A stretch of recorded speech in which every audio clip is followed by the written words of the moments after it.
हमारे जो बाबा साहब है, डॉक्टर बाबा साहब भारत रत्न, और ज्योतिबा फूले और बिरसा मुंडा जी, और हमारे जितने भी महापुरुष हैं उनको कोटि कोटि नमन करना चाहता हूं। और स्टेज पे जो हमारे मुख्य अतिथि है आज के, और मेरे प्यारे साथी जो मेरे से छोटे हैं, जो मेरे से बड़े हैं, उनको नमन करना चाहूँगा। जीवन में दो तरह की चीजें होती है, एक तो प्रैक्टिकल और एक थ्योरेटिकल। तो आज तक हमने सबने जो हमारा शैक्षणिक जो वो है उसके अंदर हमने थ्योरेटिकल चीजें पढ़ी है, उनका प्रैक्टिकल यूज क्या रहा। तो जो हमारे महात्मा ज्योतिबा फूले है, शिक्षा का सही मतलब, सही उद्देश्य हमें उन्होंने बताया। शिक्षा के लिए जो संघर्ष और जो कष्ट उन्होंने सहे, लेकिन वो शायद हम आज के समय में, आज हम यहाँ स्टेज पे हैं, सभी लोग एक साथ एकत्रित है, वो हमारे जो महापुरुषों का जो त्याग है और जो बलिदान उन्होंने दिया, उसका यही परिणाम है कि आज हम सभी लोग एक साथ स्वतंत्र रूप से यहाँ इकट्ठा हुए और हमारे जो विचार हैं आपस में साझा कर सकते हैं। तो शिक्षा का उद्देश्य सिर्फ नौकरी पाना ही नहीं है।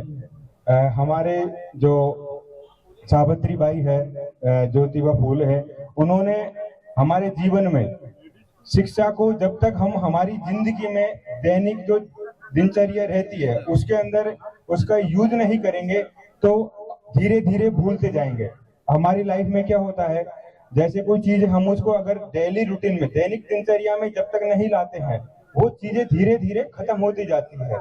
हमने किताब आज तक लाइफ में बहुत सारी किताबें पढ़ी, किताबी ज्ञान हम सबको है, शैक्षणिक शिक्षा हमने प्राप्त करी है, लेकिन उस शिक्षा का उद्देश्य जब तक हम समाज ने और हमें, हमारे जो महापुरुषों ने हमें दिया, अब हमारी जिम्मेदारी है कि हम उसको रिटर्न हमारे समाज को वापिस करें।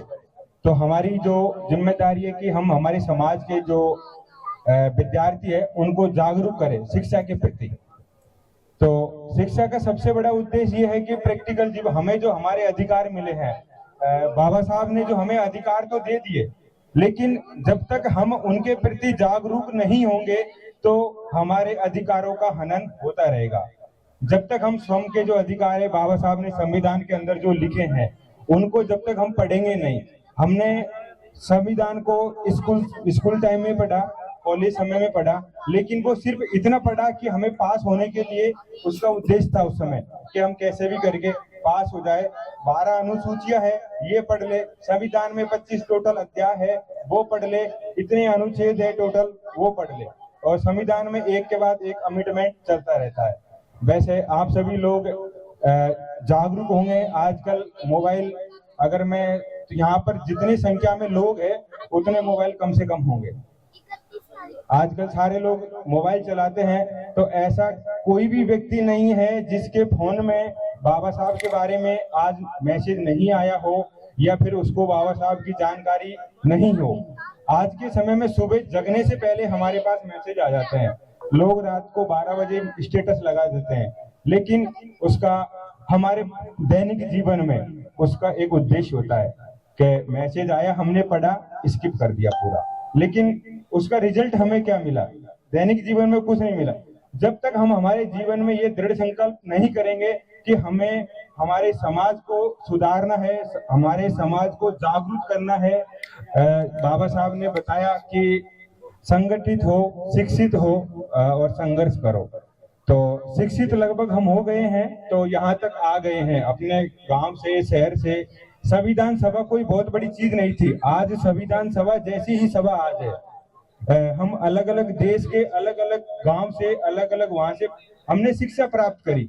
शिक्षा के बाद हमने जो बाबा साहब ने हमें जो अधिकार दिए, उनके तहत हमने सरकारी नौकरी के लिए अप्लाई किया, सब लोग सेलेक्ट हुए।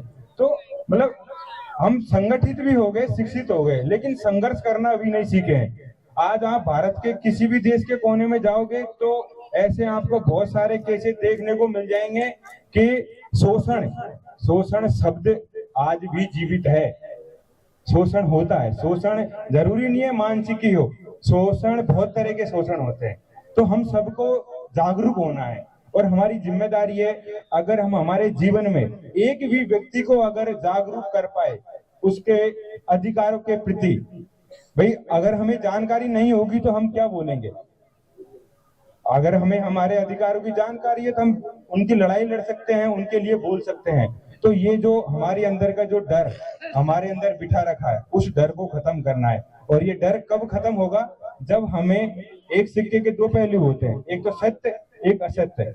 जब हमें असत्य का पता चल जाएगा और सत्य की जानकारी हो जाएगी तो हम असत्य को अपने आप छोड़ देंगे।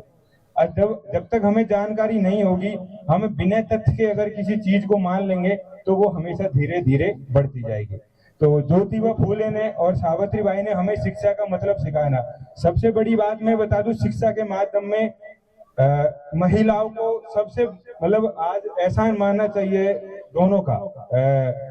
जो सावित्री बाई है, उन्होंने शिक्षा के माध्यम से, अगर वो शिक्षा के महिलाओं को इतना आगे नहीं लेके आ पाती तो आज भी महिलाएं चूल्हे चौके और जो काम उनका वर्षों तक था वो आज भी करती। लेकिन आज मैं देखता हूं हमारी महिलाएं हमारे कंधे से कंधे मिलाकर आज हमारे, चाहे कोई सा भी विभाग हो, सरकारी विभाग हो, सेना हो या फिर प्राइवेट कंपनी हो, प्राइवेट कंपनी की भी मालिक है महिलाएं। तो उसके लिए आप सभी की भी हमसे ज्यादा जिम्मेदारी आपकी बनती है। आप महिलाओं को अपने जो साथ में जो है उनको जागरूक करें और उनको जानकारी दे, अपने अधिकार बताएं।